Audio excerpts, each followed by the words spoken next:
Assalamualaikum warahmatullahi wabarakatuh. Kami dari kelompok 1 mata kuliah etika profesi mempresentasikan tugas kelompok dengan nama kelompok 1 M. Taufan Lubis, yang kedua Komarudin, yang ketiga Firminus Serdino Dapung, yang keempat Jayadi. Judul materi kami adalah profesi kode etik dan profesionalisme. Baik, definisi profesi. Profesi merupakan kelompok lapangan kerja yang khusus melakukan pelaksanaan kegiatan yang memerlukan keterampilan dan keahlian tinggi guna memenuhi kebutuhan yang rumit dari manusia. Di dalamnya pemakaian dengan cara yang benar akan keterampilan dan keahlian tinggi hanya dapat dicapai dengan dimilikinya penguasaan pengetahuan dengan ruang lingkup yang luas, mencakup sifat manusia, kecenderungan sejalan dengan lingkungan hidupnya, serta adanya disiplin etika yang dikembangkan dan diterapkan oleh kelompok anggota yang menyandang profesi. Ciri utama profesi ada 3. 1.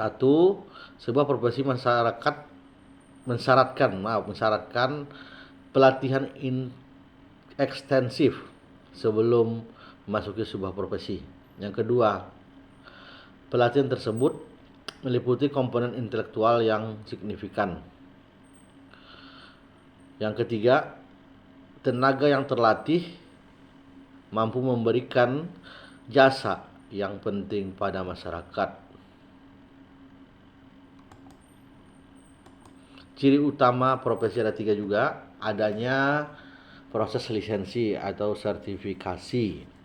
Yang kedua, adanya organisasi. Yang ketiga, otonom dalam pekerjaannya. Fungsi dari kode etik profesi yang pertama adalah sebagai pedoman bagi setiap anggota profesi tentang prinsip profesionalitas yang digariskan. Yang kedua, merupakan sarana kontrol sosial bagi masyarakat atas profesi yang bersangkutan. Yang ketiga, mencegah campur tangan pihak di luar organisasi profesi tentang hubungan etika dalam keanggotaan profesi. Etika terbagi atas 2 bidang besar, etika umum dan etika khusus. Etika umum yaitu adalah prinsip dan moral. Etika khusus, etika individu, etika sosial yang hanya berlaku bagi kelompok profesi tertentu disebut kode etika atau kode etik. Kode etik adalah sistem norma, nilai, dan aturan profesional tertulis yang secara tegas menyatakan apa yang benar dan baik, dan apa yang benar dan baik bagi profesional. Kode etik menyatakan perbuatan apa yang benar dan salah, perbuatan apa yang harus dilakukan dan apa yang harus dihindari. Tujuan dari kode etik adalah agar profesional memberikan jasa sebaik-baiknya kepada klien atau pemakainya. Ya, sifat kode etik profesional. Sifat dan orientasi kode etik hendaknya terbagi menjadi 8 bagian. Yang pertama singkat, yang kedua sederhana, yang ketiga jelas dan konsisten, yang keempat masuk akal, yang kelima dapat diterima, yang keenam praktis dan dapat dilaksanakan, yang ketujuh komprehensif dan lengkap, dan yang kedelapan positif dan dalam formulasinya. Terus mengenai orientasi kode etik hendaknya ditujukan kepada yang pertama rekan, yang kedua profesi, yang ketiga badan, yang keempat nasabah atau pemakai, yang kelima negara, dan yang keenam masyarakat. mengenai kode etik ilmuwan informasi, pada tahun 1895 muncullah istilah dokumentasi. Sedangkan orang yang bergerak dalam bidang dokumentasi menyebut diri mereka sebagai dokumentalis, digunakan di Eropa Barat.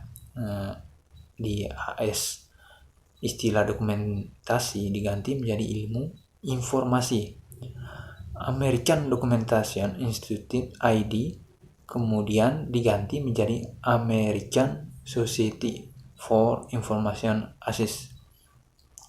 Kode etik ilmuwan informasi ASIS Professionalis, komite yang membuat rancangan ASIS, Code of Ethics for Information Professional, kode etik yang dihasilkan terdiri dari preambul dan 4 kategori yang bertanggung jawab etika masing-masing pada pribadi, masyarakat, sponsor, nasabah atau atasan, dan pada profesinya.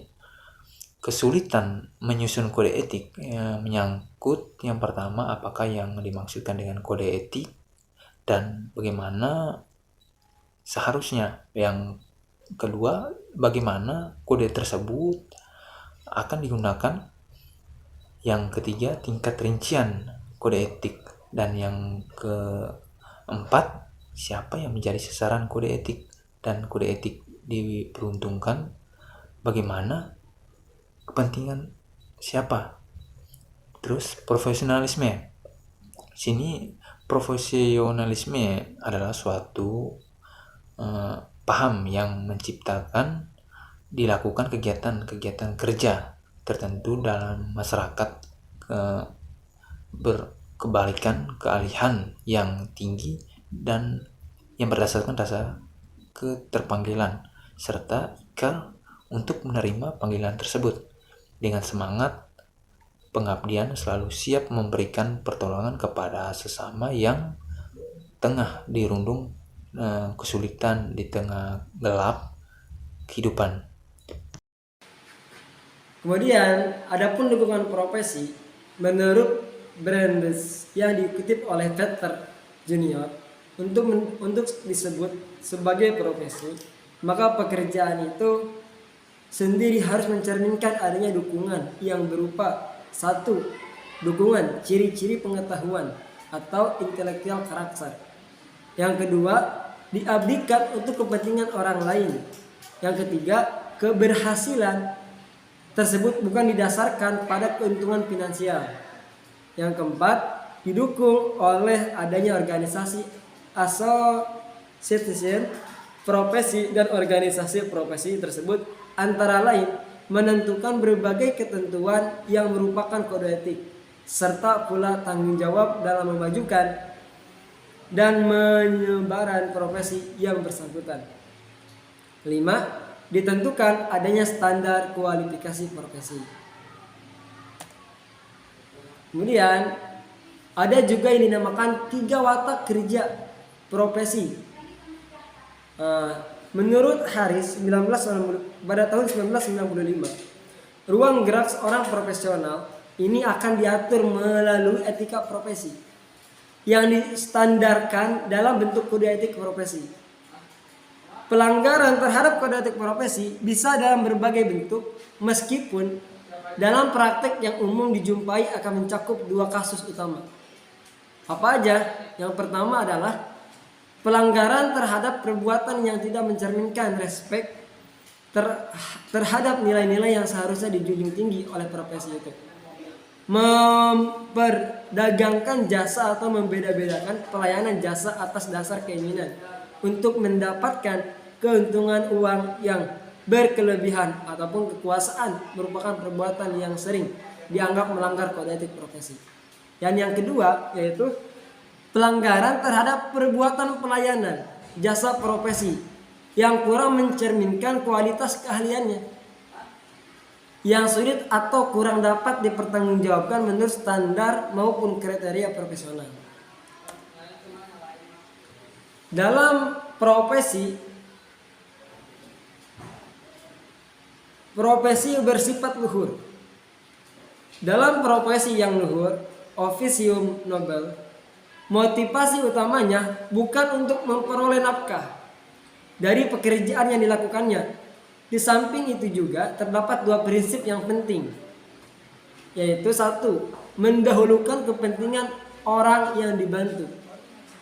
Maka kita harus bisa lebih mengutamakan, memprioritaskan klien kita ataupun orang yang sedang kita bantu. Yang kedua, mengabdi pada tuntutan leluhur profesi. Untuk melaksanakan profesi yang di luar secara baik, dituntut moralitas yang tinggi dari pelakunya. 3 ciri moralitas yang tinggi adalah: 1, berani berbuat dengan bertekad untuk bertindak sesuai dengan tuntutan profesi. Jadi apapun yang kita lakukan tidak keluar dari etika profesi. Maka dia harus sesuai dengan apa yang sudah ditentukan oleh etika profesinya tersendiri. Kemudian yang kedua, sadar akan kewajibannya. Kita harus bisa menyadari dan apa kewajiban kita. Jangan hanya menuntut hak tetapi lupa dengan kewajiban kita.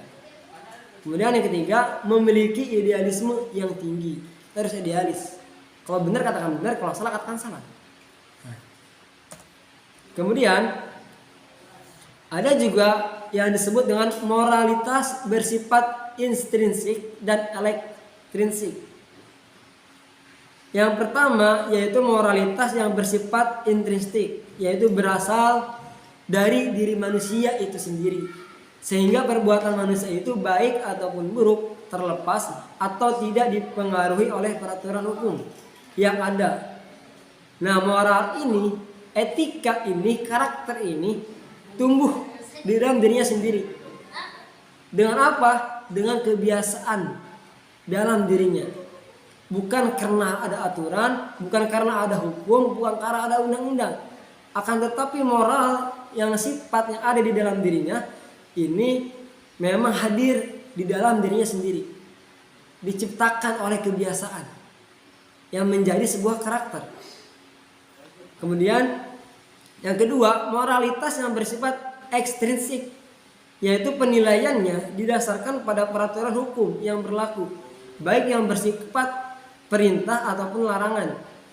Moralitas yang bersifat ekstrinsik ini merupakan realitas bahwa manusia itu terikat pada nilai-nilai atau norma-norma yang diberlakukan dalam kehidupan bersama. Nah, yang kedua ini adalah moral yang mana tercipta dikarenakan adanya sebuah hukum, diciptakan karena adanya sebuah aturan yang harus kita ikuti. Oke, mungkin ini aja yang bisa disampaikan. Kurang lebihnya mohon maaf. Apabila ada kebaikan silakan diambil kebaikannya, apabila ada kekurangan mohon koreksinya. Mohon maaf dimaafkan apabila ada kata-kata yang tidak baik. Sekarang aku, wassalamualaikum warahmatullahi wabarakatuh.